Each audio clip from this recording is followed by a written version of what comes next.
Syngenta Bangladesh limited ও সিরাজগঞ্জ কৃষি সম্প্রসারণ অধিদপ্তরের যৌথ উদ্যোগে বিশ্ব মৌমাছি দিবস 2024 পালিত হয়েছে। দিবসটি উপলক্ষে দিনব্যাপী সিরাজগঞ্জের কৃষি সম্প্রসারণ অধিদপ্তরের উপপরিচালক কার্যালয়ের হলরুমে অনুষ্ঠিত হয় এক কর্মশালা ও আলোচনা সভা। অনুষ্ঠানে সাতক্ষীরার শতাধিক মৌচাষী, খামারি, বিভিন্ন সরকারি কর্মকর্তা ও স্থানীয় সিনজেন্টা বাংলাদেশ লিমিটেডের কর্মকর্তা ও কর্মচারীরা অংশ নেন।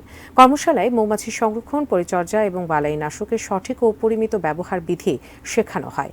অনুষ্ঠানে সভাপতিত্ব করেন সিরাজগঞ্জ কৃষি সম্প্রসারণ অধিদপ্তরের উপপরিচালক বাবলু কুমার সূত্রধর।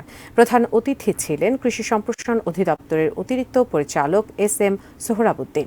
বিশেষ অতিথি ছিলেন সিনজেন্টা বাংলাদেশ লিমিটেডের কর্পোরেট অ্যাফেয়ার্স বিভাগের পরিচালক মোহাম্মদ শহীদুল ইসলাম। মৌমাছি নাই তো এগ্রিকালচার নাই, এগ্রিকালচার নাই তো খাদ্য নাই।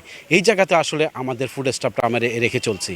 যেমন যদি আমি বলি আপনাকে, গত বছর আমরা প্রায় 1000 মৌমাছিকে ট্রেনিং দিয়েছি এবং তাদের আরও বেশি অ্যাওয়ারনেস করেছি এবং সামনের দিনগুলো আরও যাতে বেশি পরিমাণে কার্যক্রম করতে পারি এই মৌমাছিকে সুরক্ষার জন্য বা যত্নের জন্য বা খাদ্য নিরাপত্তায় আমরা অনেকগুলো ইনিশিয়েটিভ নিচ্ছি এবং আরও নিব।